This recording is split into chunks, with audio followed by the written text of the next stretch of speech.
교회학교 선생님이 아이를 바라보면서 이렇게 묻습니다. 교회 예배 시간에는 조용해야 돼 라고 묻자 아이가 왜요? 라고 다시 묻고 선생님이 교회 예배 시간은 조용해야지 라고 말하자 왜 조용해야 될까? 라고 선생님이 물었을 때 우리 교회에서 있었던 이야기입니다. 근데 아이가 한다는 이야기가 다 자고 있으니까 조용해야 돼요? 이렇게 묻더랍니다.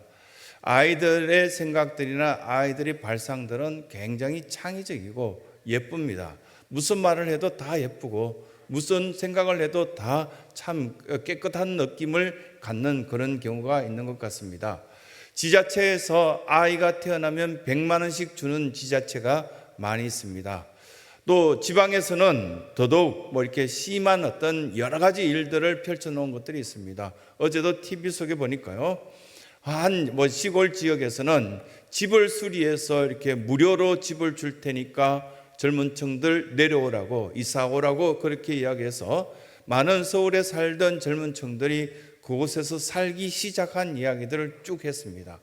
아주 행복하다고 아이들은 1년만 살자는 아빠의 꼬드김에서 내려왔지만 뭐라고 이야기했냐면 1년만 어떻게 계약해요? 아빠 4년 합시다 이렇게 이야기하니까 그 부인된 옆에 있던 분들이 4년 아니라 우리는 여기서 40년 살았으면 좋겠어요 라고 이야기하는 것을 보고 시골도 참 살기 괜찮은 시대구나 라는 생각들을 가졌습니다. 누가복음 18장 17절에 보면 예수님께서 사람들이 이렇게 아이들이 손을 잡고 찾아와서 축복해 주길 바라는 그 내용이 나와 있습니다. 그런데 마태복음 19장에도 마가복음 10장에도 나와 있습니다. 마태복음과 마가복음, 누가복음 다 나오는 내용들은 극히 드뭅니다. 그런데 이 내용이 우리가 함께 생각하고 어린아이들에 대해서 어떻게 생각하고 여러분들 전체가 하나님 보실 때 어린아이 같은 마음, 돌보심을 기대하는 성도가 되어야 될 텐데라는 그 말씀을 왜 주실까라는 생각들을 가지면서 이 말씀에 귀 기울여야 될 것 같다라는 생각이 들었습니다. 어린아이들을 데리고 왔을 때 예수님께서 그들을 축복하기 위해서 그 어린아이들 앞에 다가서려고 할 때 제자들은 어떻겠습니까? 화를 냈습니다. 이렇게 바쁘고 힘든 가운데 아이들까지 데리고 오면 어떡하냐고. 그리고 제자들이 화내는 그 장면을 보고 예수님께서는 오늘 우리가 교동문으로 함께 읽었던 그 내용이 누가복음 18장 내용입니다. 이 하나님 나라는 이 어린아이들과 같지 않고는 결단코 들어갈 수 없단다라는 말씀을 해 주었습니다. 여러분, 이 신앙생활 하시면서 마음 불편하신 분들 많이 있는 줄 압니다. 그리고 또 신앙생활하고 교회를 봉사하면서 어느 정도 수준이 지나면서 세월이 지나면서 자꾸만 삐뚤어지고 자꾸만 어려워지신 분들이 많다는 거 알고 있습니다. 그런데 예수님께 나왔던 이 어린아이들이 한다는 이야기가 만져주심을 기대했습니다. 이 만져주심이란 그 뜻 자체가 소속되다, 관계하다 그런 뜻을 담고 있습니다. 이 말씀 이렇게 생각할 때 볼 때 헬라어적인 어떤 해석이나 여러 가지 해석들 다 접어두고라도 예수님께서 만져주신다면 그 예수님과 우리는 관계가 있는 것입니다. 아무나 이렇게 가까이에서 예수님은 자기 편이라 이야기해 주시지 않으시고요. 소속된 예수님과 함께하는 그 사람을 참 귀하다, 천국 백성이다, 하나님 나라는 이런 사람들이라 여러분들을 향하여서 그 말씀하신 것을 듣게 되는 것입니다. 그러면서 예수님은 그 어린아이들을 만져주시면서 너는 내가 사랑하는 줄 알냐 이렇게 이야기하시는 그 음성들을 그 어린아이들과 어른들은 들었을 것입니다. 아마도 지금 순수한 아직도 아주 어린 마음을 갖고 이 예배실에 나올 때마다 행복하고 이 예배실에 예배를 드릴 때마다 너무 기쁘고 행복한 여러 성도들의 모습을 보게 됩니다. 왜냐하면 이 성경에서 말씀하고 있는 것처럼 하나님의 소유요 예수님과 관계를 맺고 아직도 어린 마음으로 행복한 신앙생활을 하기 때문이라는 사실을 말씀은 가르쳐주고 있습니다. 그런데 이 본문에 앞서서 마태복음과 마가복음에는 다른 이야기가 나와 있다는 것 여러분들이 한 번 정도는 아시고 계실 겁니다. 마태복음과 마가복음에 보면 이 어린아이를 축복하기 전에 어떤 일들을 이야기하셨냐면 이혼에 대한 이야기를 하셨습니다.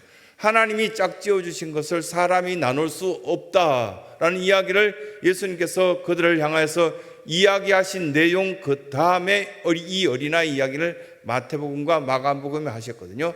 마태복음의 19장이면 그리고 마가복음에는 10장에는 이 내용이 동일하게 나와 있는데요.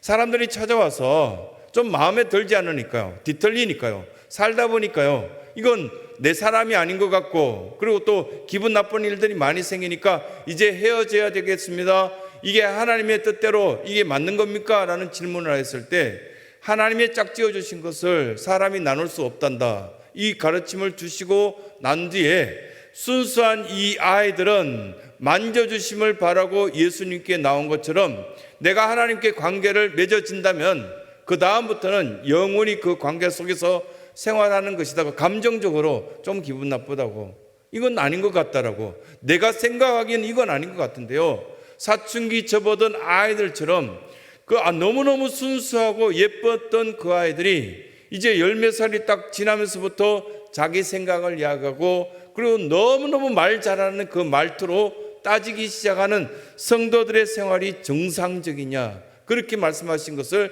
마태복음과 마가복음 속에서 보게 됩니다. 그러면서 누가복음에는 똑같은 본문이 또 나와 있는데 어떤 사건 다음에 나와 있냐면 거긴 바리새인이 기도 다음에 이 본문이 나와 있거든요. 바리새인이 성전 안에서 들어가서 이렇게 기도할 때 저 구석에서 세리가 막 기도하고 있는 내용들을 비아냥거리며 무시하면서 이렇게 기도하기 시작합니다. 저 바리새인은 이렇게 기도하기 시작합니다. 그리고 길거리에 나가서 수많은 사람들 보는 앞에서 자기는 일주일에 몇 번의 간격으로 금식 기도하고 사람들을 돕고 이렇게 하고 있습니다. 다른 사람 들으라고 그렇게 기도하는 바리새인의 기도 그 다음에 나오는 것이 이 어린아이를 축복하는 내용들이 나와 있습니다. 바리새인들은 자기를 낮추지 못하여서 하나님 앞에 사랑받지 못한, 겸손치 못한 잘못된 어른의 모습을 여기서 지적하는 겁니다. 반면에 겸손하고 겸허한 그 아이들의 특징들을 쭉 나타내 보이면서 이 어린아이들이 왜 사랑받는지를 이 바리새인으로 통하여서 보여주시면서 그 다음 본문으로 통하여서 하나님은 이렇게 어린아이들을 사랑한다, 어린아이 같은 사람들이 사랑받게 되어 있다는 말씀을 우리에게 쭉 보여주시는 것을 보게 됩니다. 결국은 이 첫 번째 우리에게 말씀하신 것이 보면 마태복음과 마가복음 속에 어린아이들은 보물로 여기고요, 이 보물로 여기는 그 어린아이들을 이야기할 때 그 시대적으로 약 2000년 전에는 아이들을 사고 팔았고요, 또 아이들이 태어나서 며칠 살지 못하고 죽어버리는 그런 일들이 허다했습니다. 여러분, 우리 교회 교인들에 대해서 여러분들 아신다면 생년월일이 정상적으로 등록되어 있는 70대 이상 어른들이 참 드뭅니다. 왜 그럴까요? 어느 정도 1년 정도 살다가 아버지가 어느 날 이제 동사무소나 면사무소에 갈 때 그때 등록하였는데 날짜가 잘 기억 안 나는 겁니다. 심지어는 제가 제일 기본 신기하게 느꼈던 것들이 언니보다 먼저 주민등록 등본이 이렇게 등록이 되어 있던 어른도 본 적이 있습니다. 그래서 제가 막 비아냥거렸죠. 권사님, 얼마나 좀 이제 엄마가 낳기 싫었으면 권사님이 언니보다 더 빨리 등록되어 있고 이런 어떤 양상이 있냐고 막 그렇게 같이 웃고 이랬는데 그때 당시에는 아마도 그랬던 것 같아요. 그리고 또 이장님한테 이렇게 보면 오늘 면회 갈 때 면석이에게 우리 아이 좀 등록해 주세요. 그러니까 뭐 면석이가 도착해서 가만 생각해보니까 이름도 기억 안 나니까 뭐 엉망으로 이름 등록해 놓고요, 생년월일도 엉망으로 등록해 놨어요. 그런 시대가 겨우 3, 40년 전입니다. 2000년 전에는 이 아이들이 거의 생명으로 이렇게 인정받지 못하고요, 물건을 사고 팔듯이 아이들을 그렇게 대접받고요, 이 아이들이 언제 죽을지 몰랐으니까 이 아이들을 귀하게 여기지 못했던 시대가 있었습니다. 그런데 예수님 앞에 왔을 때는 인정받았습니다. 예수님은 그들을 사랑했습니다. 이 교회 안에 들어왔을 때 100년 전부터 아이들을 아주 귀하게 여겼던 기관이 하나가 있다면 한국교회였습니다. 한국교회에서는 아무리 없어도 아이들에게 간식을 나눠주고요, 아무리 없던 시대도 풍금으로 통하여서 그 아이들에게 풍금을 이렇게 연주하면서 노래를 가르쳐주고 흰구름 뭉게뭉게 이 노래를 가르치면서 동네별로 이렇게 다니면서 큰 북을 치며 아이들을 끌어모아서 그 아이들에게 글을 가르치고 성경을 가르치고 예절을 가르쳤던 것이 한국교회였습니다. 그러면서 아동부, 유치부 등등 수백 명의 아이들이 몰려왔을 때 조그마한 교회도 그 속에서는 아이들을 사랑하는 모습은 아주 농도 짙은 모습이 있었던 것이 교회의 현주소였습니다. 그러다 보니까 오늘 우리가 읽었던 이 본문 데살로니가전서 5장에 보면은 만약에 이 아이들에게 우리가 다시금 우리가 기대하는 것들이 있고 여러분들이 아이 같은 마음으로 하나님 앞에 예배하며 아이 같은 마음으로 축복받기를 바란다면 돌보심을 기대하는 성도가 되어야 되는데 우리는 가장 먼저 거룩하게 살아야만 돌보심을 기대할 수 있는 아이가 될 수 있단다. 두 번째는 기도하는 어떤 사람들이 기도하는 성도가 하나님의 돌보심에 살 수 있지 않겠는가? 세 번째는 그 말씀을 선포하면서 사는 그 사랑하는 성도를 하나님께서 귀하게 여기시며 돌봐주신단다. 이 말씀이 오늘 본문 23절부터 28절까지 세 부분으로 나눠서 되어 있는 것을 보게 됩니다. 가장 먼저 우리에게 이런 말씀하십니다. 어린아이 같으면 특별한 축복을 기대할 수 있습니다 라는 말씀을 첫 번째 하십니다.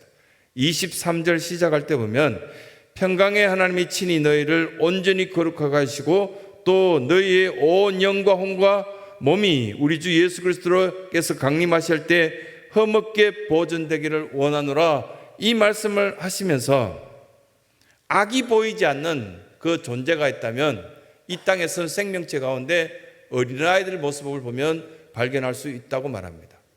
산부인과 의사 선생님들이 너무너무 힘들고 밤을 새워서 그 아기를 받아주고 하는데 아기가 딱 태어나는 그 모습을 보고 다 미소 짓습니다. 다 행복해합니다. 혹시 여러분들 가운데 한 10달 정도 됐던 아기가 누워있으면서 좀 기분 나쁘다고 여러분들을 째려보는 것을 본 적 있습니까?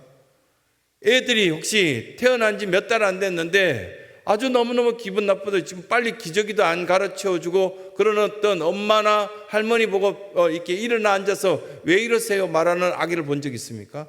아기들 그 자체를 바라보면 아기들에게는 악이 없는 것 같아요. 악 자체가 없는 것 같고 그냥 배고픔과 배부름과 더움과 추위 이 정도만 표현하고 있는 것이지 자기 생각으로 통해서 내 마음에는 들지 않아요. 왜 우리 집은 이 모양이에요? 우리 집 몇 평이에요? 이렇게 말하는 아기를 보셨습니까? 아기들은 그 자체 모습 가운데 악이 없는 것 같습니다. 서로 크다고 다투지도 않습니다. 그런데 제자들은 그렇게 가난하고 아주 보잘것없는 이 제자들을 불러 모아서 훈련을 시켜놓았더니 어느 날 예수님께서 쓱 돌아보는데 야고보와 요한이 싸우고 있습니다. 왜 싸우고 있습니까? 서로 높다고 하고 있습니다. 내가 예수님의 최측근이라고, 내가 저 베드로 다음에 나라고 그렇게 다투고 있는 모습을 보고 추악이 짝이 없는 모습을 발견하였습니다. 데살로니가전서 4장 3절에 보면 하나님의 뜻은 이것이니 너희의 거룩함이라. 어린이들의 순수한 그 모습 속에 하나님께서 기대하는 것, 여러분들을 바라보시며 하나님께서 기대하는 것이 있다면 거룩성입니다. 얼마만큼의 부자인지 몇 평수의 집에 사는지 이것 물으시고 기대하는 것 한 번도 없으시거든요. 그런데 우리는 자꾸만 그걸 자랑하려고 이 바리새인들처럼 나는 이렇게 기도하는데 저 사람은 저렇게 살고 있습니다. 비교하고 본인 스스로 생각할 때 좀 나은 것 같으면 거만해지고 이런 모습들을 자꾸 드러내 보인다는 겁니다. 어린아이 같은 그들은 축복의 대상이 될 수 있다는 사실을 말씀으로 계속 보여주고 있는데요. 하나님 나라의 모델이 있다면 어린아이 아니겠습니까? 이 어린아이들에게는 겸손한 모습이 있습니다. 약간만 못하면 고개 숙이고 고개를 들지 않습니다. 부끄러워하지 말라고, 괜찮다고, 실수해도 된다고, 음이 이탈하고 음치처럼 노래 불러도 괜찮다 이렇게 해도 그 아이들은 굉장히 부끄러워하고 힘들어합니다. 그 겸손한 모습, 그리고 정직한 모습, 깨끗한 모습, 또 한 가지 이 교회 속에서 아이들을 바라보면서 배울 수 있는 것들이 있다면 그 아이들은 자꾸 배우려고 합니다. 여러분들이 연세가 드셨다 안 드셨다, 늙었다 안 늙었지 않았다, 그것은 어디에 판단 기준을 두면 되느냐면 내가 배우려는 의지가 있느냐, 이제는 더 이상 배우지 않고 가르치려는 욕심이 있느냐, 그 속에 있는 것 같습니다. 자꾸만 우리들은 남을 가르치려고 합니다. 시어머니도 가르치려고 하고요, 교사도 가르치려고 하고요. 가르치려고 하는 사람들이 여러분 불편하게 합니까? 편안하게 합니까? 불편하게 합니다. 반면에 뭔가 이렇게 도와주고 배우려고 하는 사람들은 그 사람을 바라보기만 해도 예쁘고 좋습니다. 어떻게 하면 그렇게 맛있는 음식을 만들 수 있어요? 저도 좀 가르쳐 주세요 아닙니까? 그 옆에 있는 우리 권사님들이 가르쳐 주면서 좋아하시던데요. 그런데 그게 아니고요, 이렇게 보고 있다가 하필 그걸 에이 맛없을 텐데 이렇게 하면 기분 어떻던가요? 이런 모습들이 우리들 가운데 비일비재한 모습들인데, 어린아이들은 우리 교회에 있는 어린아이들 가운데 보면은 야, 너 학원 몇 개 가는데? 이렇게 물어봤더니 6개요. 야, 어떻게 학원을 6개면 됐다. 그냥 월요일 날 가는 학원 있고 화요일 날 학원 가는 게 있으니까 6개 다니는 아이들도 있더라고요.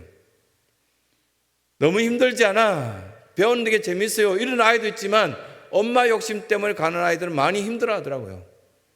근데 우리들 마음이 자꾸만 왜 늙어지는가? 어린아이들처럼 순수한 마음을 갖고 기도도 배우고 찬양도 배우고 말씀을 배우고 하나님의 그 사랑을 배워나가면 사랑받기 참 좋을 텐데, 거만하게 짝이 없는 모습으로 이제는 더 이상 배울 게 없어 라는 그 마음이 가장 늙은 마음이라고 성경은 우리에게 가르쳐주고 있습니다. 말씀을 딱 시작할 때 평강에 하나님이 친히 우리에게 말씀하신 것이 있었는데 뭐라고 말씀하셨습니까? 너희를 온전히 거룩하게 하시고.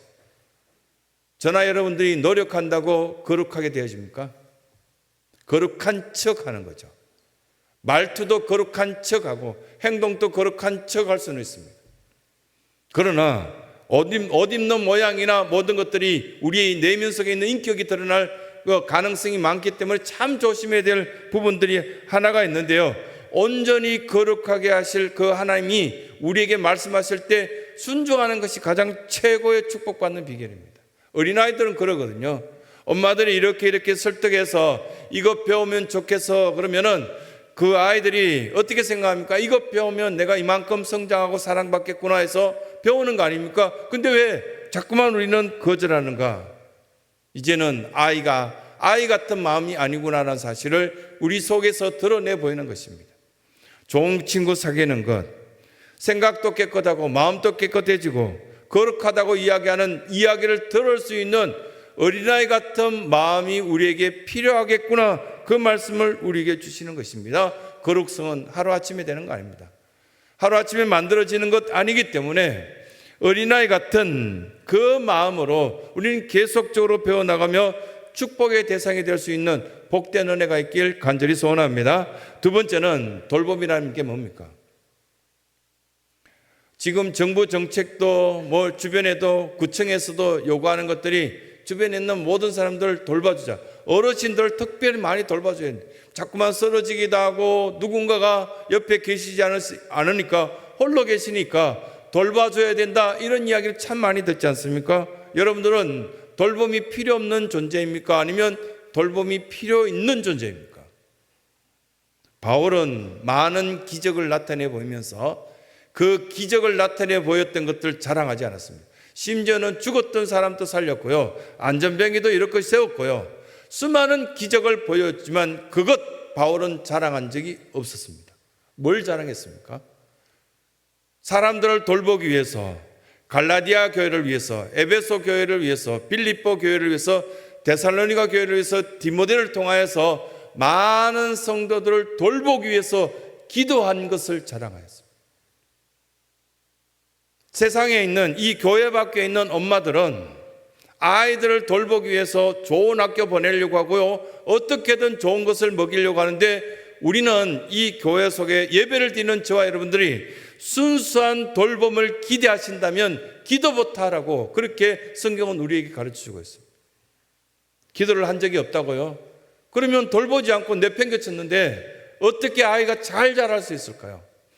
그 말씀을 우리에게 쭉 보여주시는데요, 이미 증거로 드러난 것들이 성경에서 드러난 것이 모세의 어머니, 이 요게벳이 모세를 양육할 때 모든 2살 이하는 다 죽인다고 하니까요. 어쩔 수 없이 나일 강변에 모세를 띄워보냈다가 건져가는 그 사람이 이렇게 보면 바로의 딸이 그 모세를 건져가자 왕궁 속에 들어가서 하인 노릇을 하며 모세를 직접 키우는 것이 요게벳이었던 모습이 아니겠습니까? 그럴 때 요게벳은 그 안에서 뭘 할 수 있었겠습니까? 이 모세를 안고 대신 유모로서 기도하면서 그 아이를 계속적으로 양육하였을 때 민족의 큰 일꾼으로 성장시키는 그 은혜를 얻게 되는 것이고요. 사무엘의 어머니 한나의 기도는 성경에서 유명한 아주 중요한 부분입니다. 이 한나가 본인이 알 수 있는 부도 명예도 없었습니다. 자식도 없어서 통곡하며 기도하면서 기도할 때 주변의 사람들이 술 취했다고 조롱했던 여인이 바로 한나였습니다. 하지만 그 한나가 자식을 향하여서 기도하였을 때 그 돌봄의 진정한 모습이 드러났을 때 민족의 큰 일꾼으로 세워진 것을 보게 됩니다. 어거스틴, 그 어머니 모니카가 타락했던 아들이 30년 동안 돌아오지 않아 이 모니카가 끊임없이 30년 동안 기도했던 내용들이 이미 참회록이나 여러 군데 소개된 것을 우리는 보고 있습니다. 과연 우리가 자식을 돌본다는 것, 내가 돌봄을 받는다는 것이 무엇이 가장 우선되어야 되는지 성경은 우리에게 가르치고 있습니다. 그 가운데 제사장 엘리라는 제사장이 있습니다. 그에게는 두 아들이 있었는데 홈리와 비느하스입니다. 홈리와 비느하스는 자기 아버지가 엘리 대제사장은 굉장히 권력이 세고요, 대제사장이 된다는 것은 그 나라에서 왕 다음에 최고의 권력자이고 엘리트였습니다. 그러다 보니까 자식들에게 아주 잘해줬습니다. 홈리와 비느하스에게 뭔가 제대로 된 것을 가르치지 못했습니다. 신앙을 못 가르쳤습니다. 그랬더니 나중에는 그 홈리와 비느하스가 하나님 앞에 제사를 드리는데 그 예물이 고기들이 삶아질 때 갈고리를 들고 가서 하나님 앞에 먼저 드리기 전에 본인들이 그 갈고리로 그 고기를 끌어내어서 뜯어먹다가 다시 던져 넣을 정도로 그들은 타락된 모습을 보았습니다. 그랬더니 하나님께서는 홈리와 비느하스를 죽여버렸습니다. 죽게끔 만드시고 그 소식을 들었던 엘리가 소식을 듣자마자 놀라서 뒤로 넘어져서 목이 부러져서 죽는 장면이 성경에 기록되어 있습니다. 이 장면들을 누구에게 교훈하고 있을까? 과연 이런 어떤 일들이 우리 가운데 있다면 얼마나 비참한 모습일까라는 사실을 말씀은 우리에게 가르쳐주고 있습니다. 가르침이 필요한 것이 저나 여러분들입니다. 그 가르침이 돌봄입니다. 그 돌봄의 시작은 기도입니다. 여러분들이 하나님 앞에 구하고 찾고 두드리면서 하나님, 우리의 자녀가 이런 은혜 속에서 성장되길 소원합니다. 기도하는 것이 최고의 돌봄이고 하나님 앞에 도우심을 구하는 것이 최고의 가르침이라는 사실을 말씀은 우리에게 교훈해 주고 있다는 사실입니다. 그러면서 한 예를 들어서 여러분들과 제가 이 말씀 속에 이 본문의 말씀들을 마무리하고 싶은데요, 록펠러라는 사실을 여러분들이 들었을 겁니다.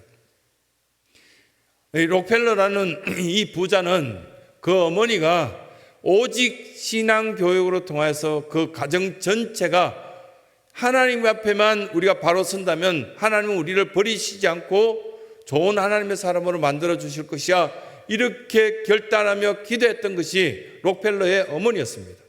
한 10가지가 지금 많은 후배들에게도 그 교회에도 이렇게 벽에 붙어져 있는 내용들을 볼 수 있는데 3가지만 함께 나누려고 합니다. 그 첫 번째가 그 어머니가 록펠러를 키울 때 너는 반드시 11조해야 돼. 우리가 성공할 수 있는 비결이 있다면 이렇게 가난하고 보잘것없는 우리 집안이 하나님께 사랑받고 하나님 앞에 성공적으로 생활할 수 있는 비결이 있다면 10의 1조 반드시 하나님 앞에 드린다면 하나님은 우리 가정을 사용하실 거야 라는 그런 고백들이 끊임없이 있었는데 그것들이 눈앞에 드러났습니다. 두 번째, 그 가족들은 주일날 예배 드리러 간다면 가장 앞자리에 가족들 전체가 쪼르르 앉아 있었답니다. 저도 이렇게 여러분들과 함께 회중 속에 앉아서 예배를 드릴 때 많습니다. 오후 찬양 예배도 그럴 때가 있고요. 가끔씩은 제일 앞자리에 저 권사님 연세 많으신 저 권사님들이 앉아 계신 자리에 나옵니다. 왜냐하면 거기에는 사람이 보이지 않습니다. 제일 앞자리에 앉아서 예배를 드리면 사람들이 휴대폰으로 만지고 뭐 이렇게 졸리기 때문에 고개를 막 흔들고 고개를 숙이거나 아니면 딴 행동들을 하는 것들이 전혀 보이지 않습니다. 사람이 방해거리가 되지 않습니다. 그리고 오직 십자가를 바라보면서 은혜 입기 위해서 소원하고 갈망하고 간절한 마음으로 예배 드릴 수 있습니다. 찬양을 부를 때도 뒤에서 찬양 소리가 들려올 때 훨씬 더 가슴 벅차게 이렇게 찬양할 수 있습니다.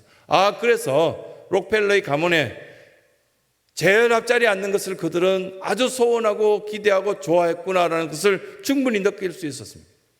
그뿐만 아니라 이들의 가족들은 반드시 목회자의 마음을 아프게 하지 말자, 그 이야기를 끊임없이 하면서 기도했다는 흔적이 있습니다.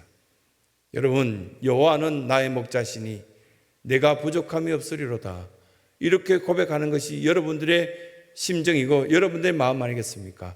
하나님이 나와 함께 하신다면 내가 부족함이 없으리로다. 그가 나를 푸른 초장에 누이시며 쉴만한 물가로 인도하시는도다. 우리가 쉴만한 물가로 인도함 받기 위해서, 하나님의 목자 되신 그 어떤 손길을 체험하고 느끼기 위해서는 순종하며 어린아이 같은 마음으로 순복하고 따라 나갈 때 이것들이 가능하다는 사실을 이 말씀을 통해서 교훈하시는 겁니다. 오늘 이 어린이 주일날 예배를 드리는 연세가 아무리 많더라도 여러분들은 하나님의 딸이고 하나님의 아들이라는 사실을 꼭 기억하셔서 순박하고 순수한 그 모습을 지켜나갈 수 있길 바라고, 또 우리에게 주신 이 돌봄의 은혜, 하나님의 손길 속에서 영원토록 살아갈 수 있는 귀한 성도들의 삶이 다 되시길 간절히 소원합니다.